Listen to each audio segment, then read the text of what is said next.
Ma'am, আপনার পার্সেলটা। এই নিন। এক সেকেন্ড।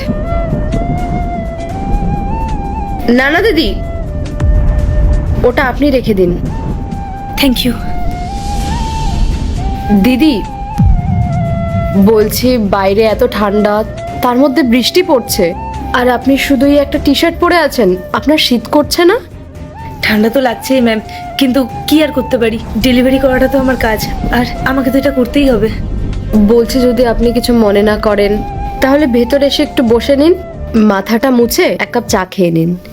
বাইরে এত ঠান্ডা, আর বৃষ্টিও তো পড়ছে।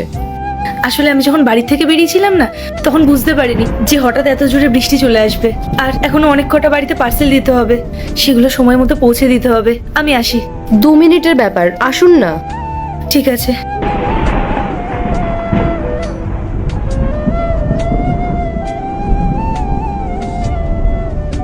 ওখানে বসুন।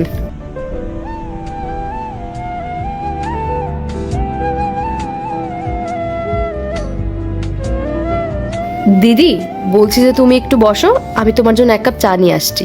ঠিক আছে।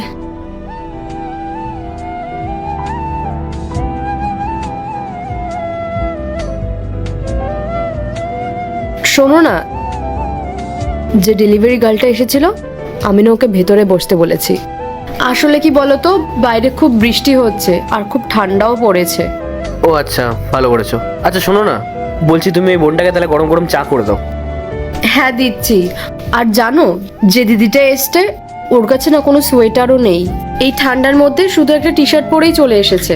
কি, এই মারাত্মক ঠান্ডার মধ্যে ও একটা পাতলা টি শার্ট পরে ডেলিভারি করছে?